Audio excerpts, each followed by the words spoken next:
Do you ever have that kind of day where you're wearing a white cardigan at work and you spill coffee down the front of you and you kind of go back and think, what happened? Did I just twitch? What happened? Did the lights go out?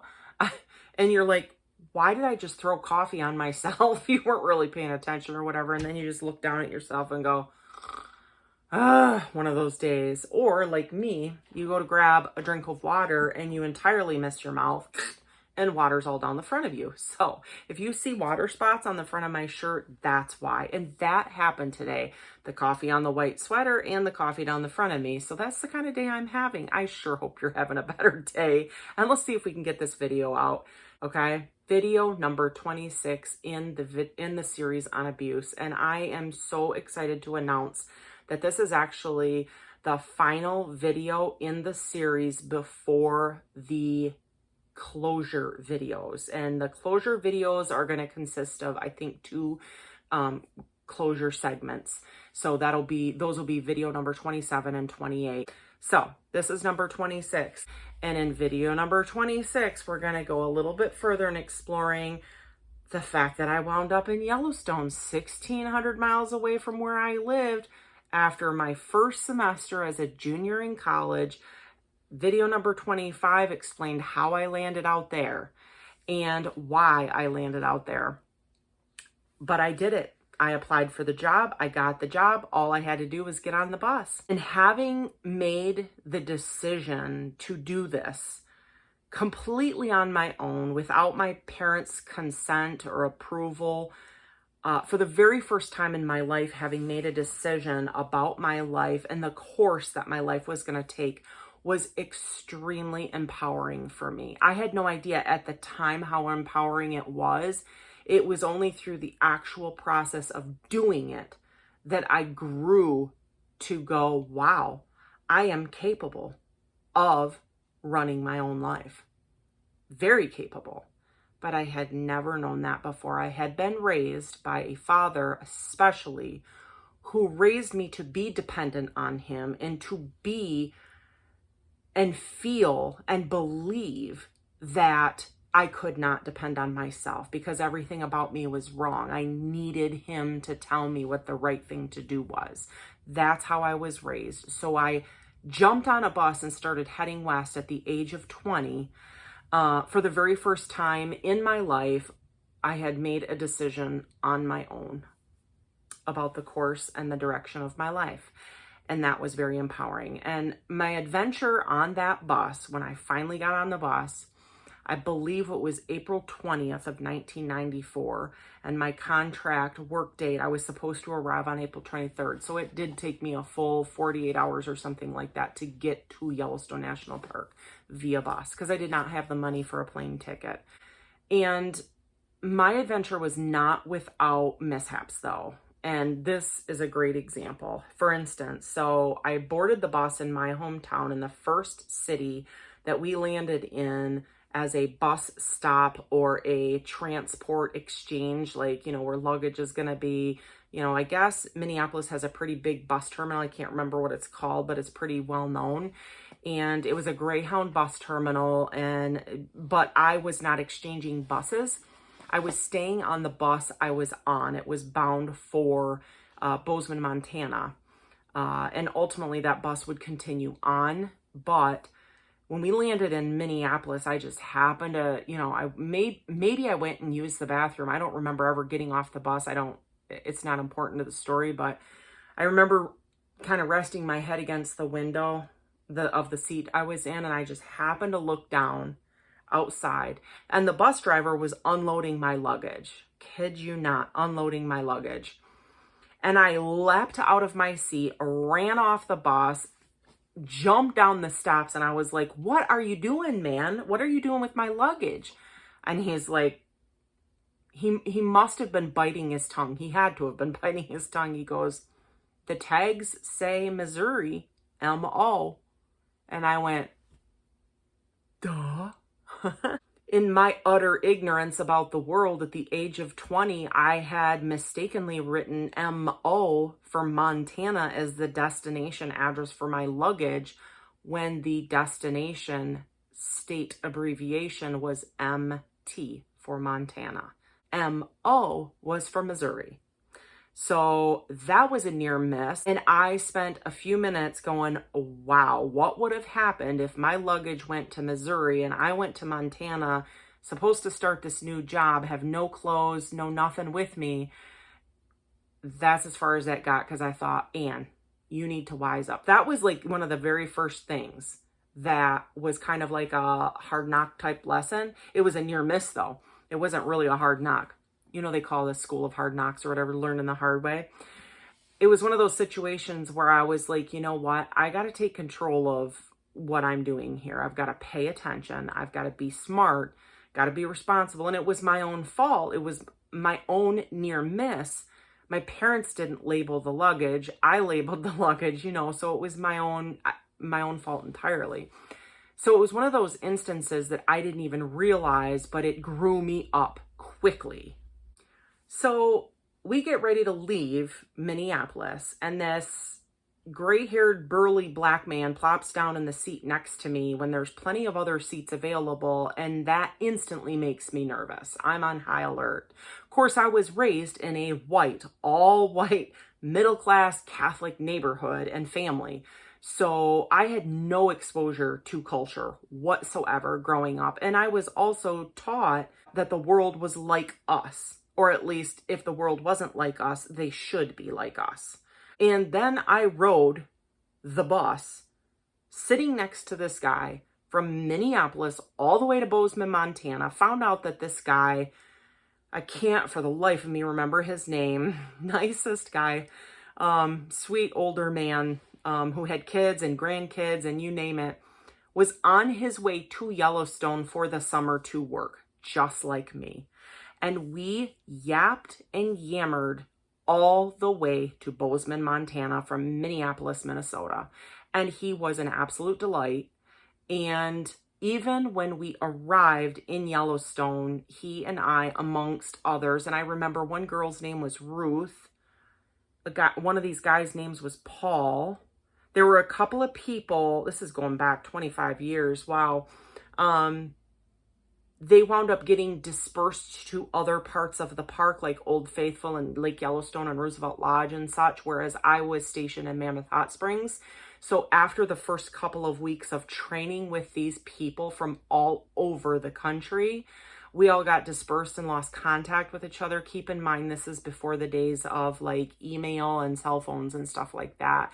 So I lost contact, completely lost contact with these people that I had gotten really close to in those first couple of weeks, and really close with, I want to say his name was Stanley, but I don't really remember 100% for sure. But this guy that I rode the bus with from Minneapolis to Bozeman was just a gem of a man.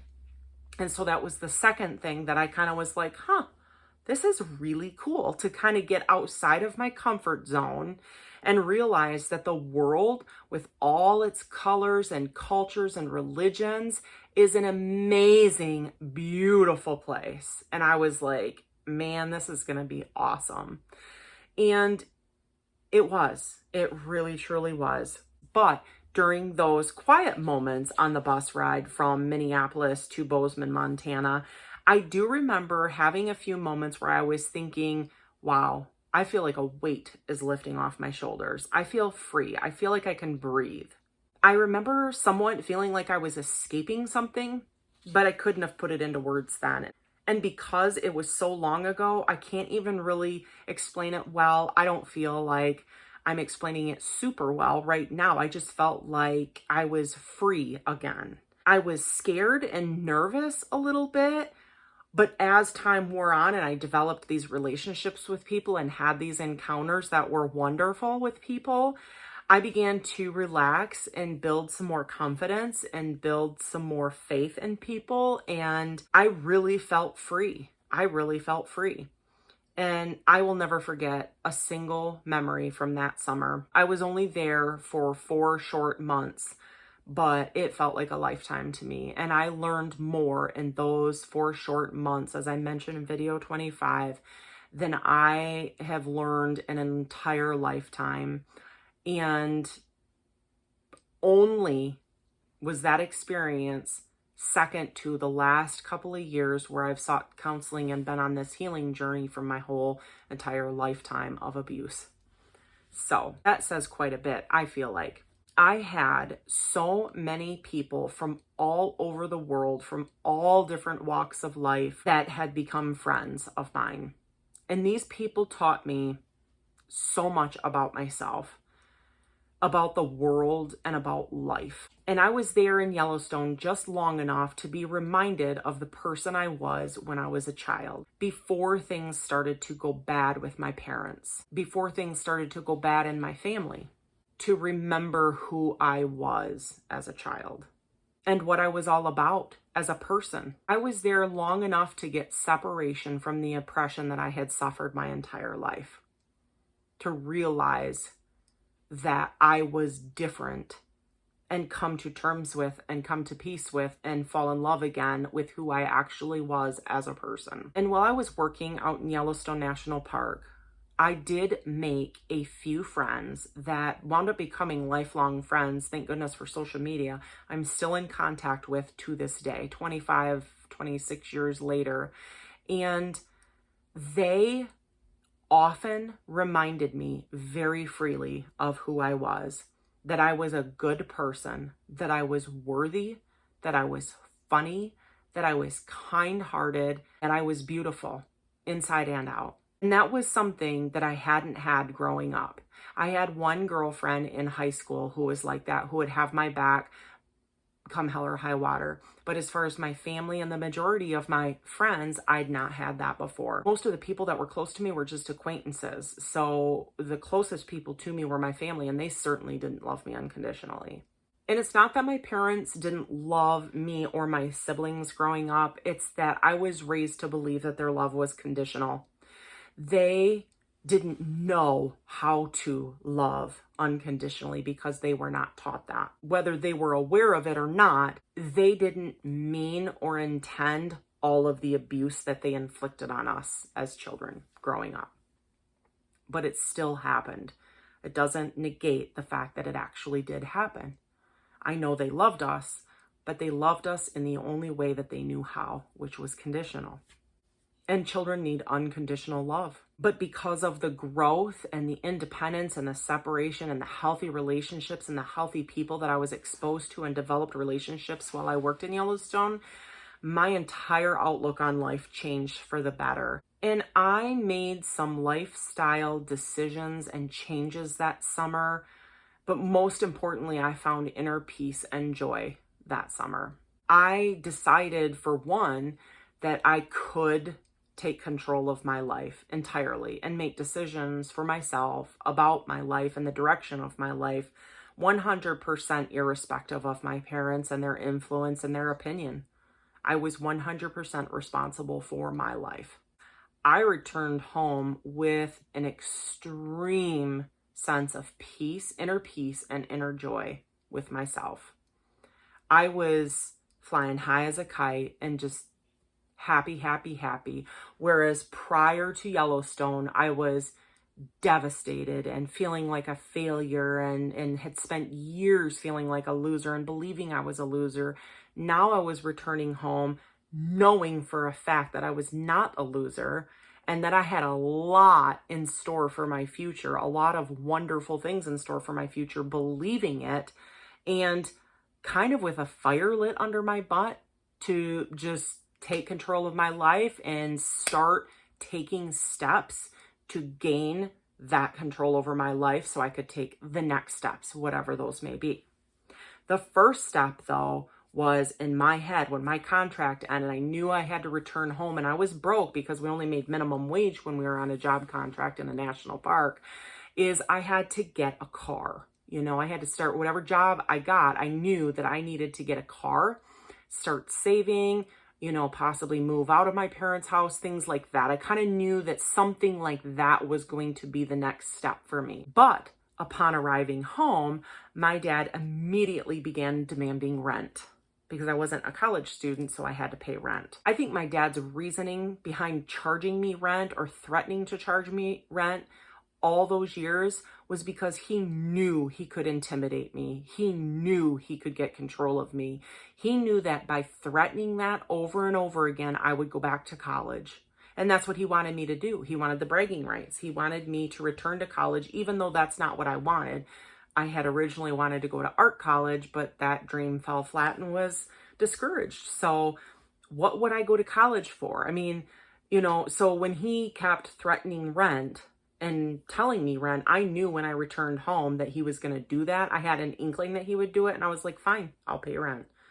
And I think that caught him by surprise. I think it angered him actually because I accepted it and just paid it without any sort of argument or desperation. I handled it like an adult, and I think that angered him. His ulterior goal by charging me rent was to get me back in school so that I would take the path in my life or make choices that he approved or that he wanted me to take, not my own path yet again. Except this time when I returned home with the whole rent thing, I knew that I wasn't returning to college.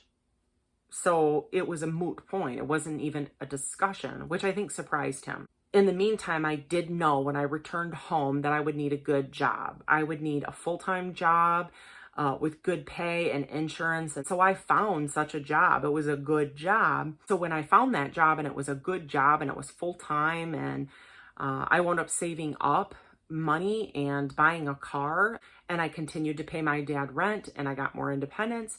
So I had returned from Yellowstone. I had this great job. I was saving up. I got a car, but my dad still had made it clear to me when I arrived home from Yellowstone that I was still a disappointment and a failure. And I think part of that was demonstrated through his commitment to charging me rent and reminding me all the time that I still had that commitment or obligation or responsibility. Also, during those first couple of months home from Yellowstone is when I met my husband.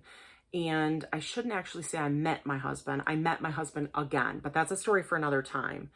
And during that time, as that relationship progressed, my dad went from being just a jerk to being downright mean. And I'll tell you about that in a minute. Relationship with my husband started out as a long distance relationship where we just wrote letters back and forth for like 5 months as friends. We had known each other before and we ran into each other on a fluke, and we exchanged addresses and we started writing letters to each other. And that's how that started. So we didn't really hang out with each other or spend any time together until the snow started melting in the area where we lived, where I lived, in the spring of '95. And then we started making arrangements to go hiking. And then as it got warm, to go swimming and to the beach and stuff like that, picnics and cookouts. And my then boyfriend, who is now my husband, had an apartment in a town that was 2 hours from me.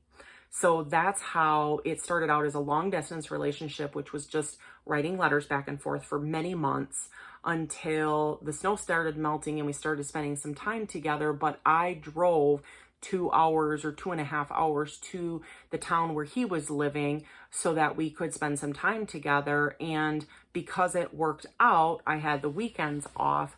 I wound up spending the night at his place quite a bit during that summer of 1995 when we first started officially dating. And we wanted to make the most of our time together. So I would literally drive down, I think it was on like a Saturday morning, and then I would spend all day Saturday. We'd be doing stuff all day Saturday, spend Saturday night, spend all day Sunday, Sunday night. And then he'd go to work on Monday and I'd head home on Monday because I had Saturday and Sunday off. And then I could come home. I think I worked like nights, Monday through Friday or something like that. Anyway, so I would spend the weekend 2 nights with him, and then I'd come back to my parents' house on that Monday morning.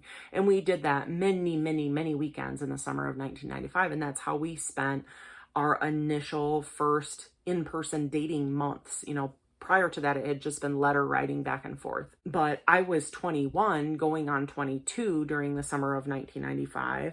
And I'd been to college and lived on my own and been pretty independent up to that point, even if I didn't have a whole lot of money. And my dad was still trying to control my life and exert control on me and tell me how to live. For instance, my dad comes home from work one day and he comes right to my bedroom door and he says, "Your mother and I don't approve of the way you've been seeing him," my husband, my boyfriend at the time. And I looked at him kind of wondering what his point was. I mean, so I didn't really get his point, just that he didn't approve of the way I had been seeing my boyfriend. I was like, so what did he expect me to say? I truly didn't get it. Thought it was completely up to me. I was an adult, you know? So I literally responded to him, okay. You know, I heard him. I didn't know what he wanted from me, so I just said, okay. But then he pauses and he continues staring at me and giving me the evil eye. And he says, I just thought you should know. Kind of in a threatening manner, you know? And I was literally standing there staring at him and thinking, WTF, I don't understand what your point is. If you have something to say, just say it. But deep down inside, I think I felt that way because I was like, this is my decision. This is between me and my boyfriend. This has nothing to do with you. I am 22 years old. I think I'm old enough to make a decision about my significant other at this point in my life, you know? So again, all I said was, okay. Because I literally was like, I don't know what you want from me right now. I don't even know what your point is, you know, just that you don't approve. Okay. And in the back of my mind during that time, I was kind of thinking, are we going to play this cat and mouse game for the rest of my life where you just express your disapproval and I'm expected to respond how? Because I'm not getting it. You know, it was just, okay. But that was my dad, you know, all he had to do was give you the and you better shape up, you know. It was intimidation. It was, you know, you better or else, you know. It was threats. It was, you got to do what I say. I'm the boss. I have control. And when I just simply said, okay, again, he got enraged and he stomped off.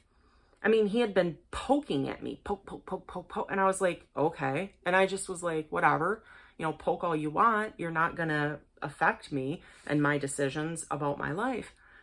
And it enraged him. I think that it did so because I had stayed so calm and unaffected by his threats and intimidation and his tactics, without acknowledging or denying one way or the other whether I agreed with him or disagreed with him. I was basically just acknowledging that I heard him. I heard what he said, you know, and that's it.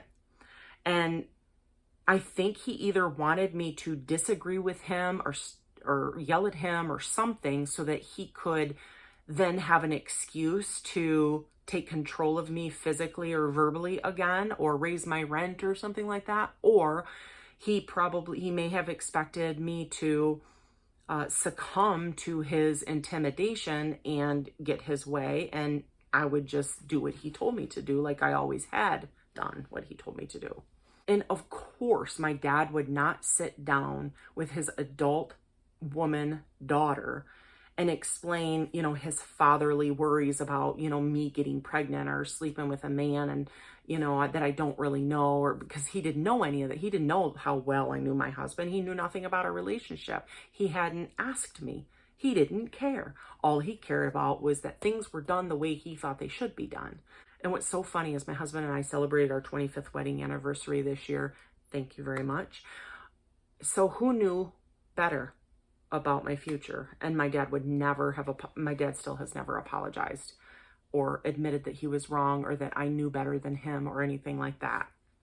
Gotta love it. Gotta love it.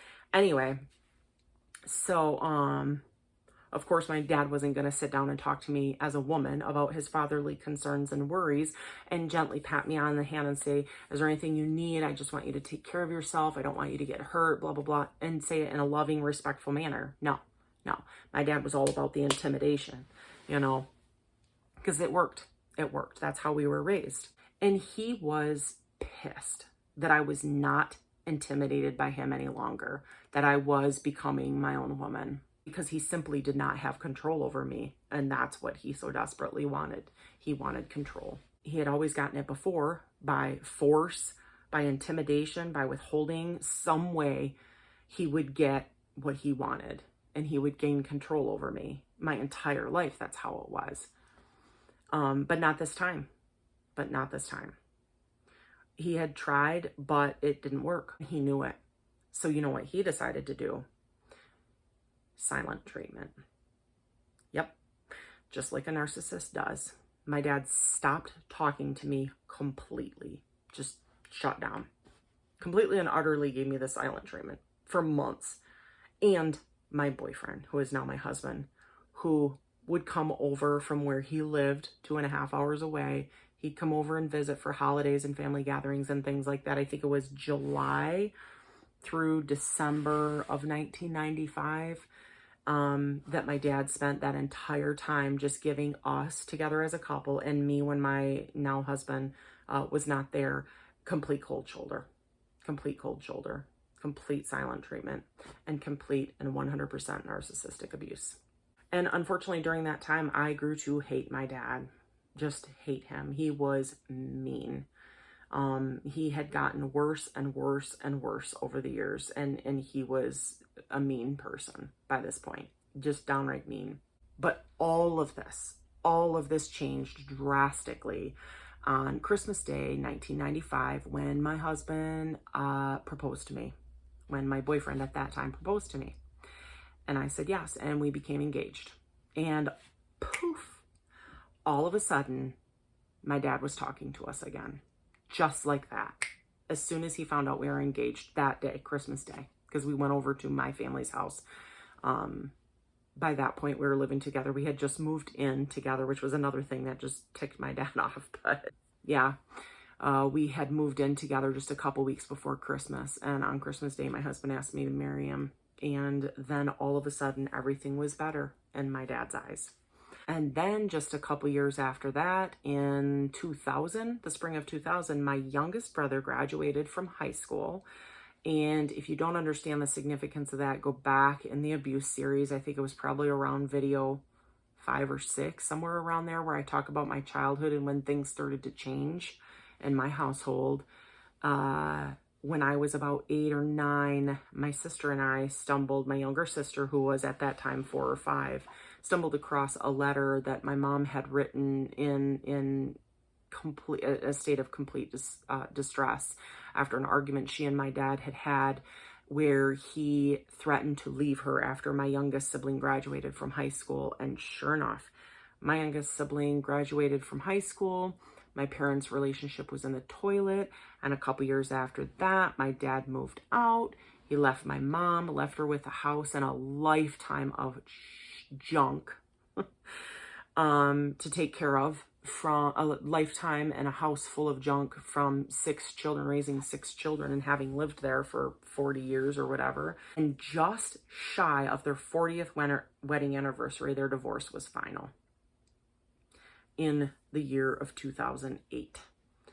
So it didn't happen overnight, no, but my dad did move out within a year or two of my brother graduating from high school, my youngest brother. So my dad did honor that promise to my mom, that threat. And he always said that he hoped she would change, not him. He would never self-reflect, and he wouldn't change. He didn't need to. Just like a narcissist believes. They're not self-thinkers. It's about the outside world and what the outside world needs to do for them. And for the last 25 years, my relationship with each of my parents has just been a nonstop dramatic roller coaster of emotions and obligations and excuses and fights and abuse and drama and so on and so on and so on. That's just how it's been. When I look back at the last 25 years since I moved out of the house and got married and had a family of my own, it's like, wow. It's been just a continuation of my childhood, really, except I have a little bit more separation having a home of my own. But distance has been good and continues to do better for me. And for the last 25 years, my relationship with my parents, each of them, has been a nonstop roller coaster of continued abuse and emotional upheaval and drama. Until June of 2020, when I began counseling after having endured 5 years of very similar parallel abuse at the toxic workplace that I worked at from 2014 to 2019, which I reference quite a bit in my videos. The triggering experience that finally opened my eyes up to my entire past and my entire lifetime of mental, emotional, physical, and sexual abuse in my home from my parents and my two older brothers. And with that, wrapping video number 26, that's where we're going to end. So, you know, we're in adulthood now. And now the next videos number 27 and 28 are going to be our wrap videos on the series on abuse. I hope this information has been helpful for you. Please feel free to ask any questions if you pick up in the series and you're not sure what I'm talking about, and I can fill in any gaps for you. And as always, take care of you. Bye for now.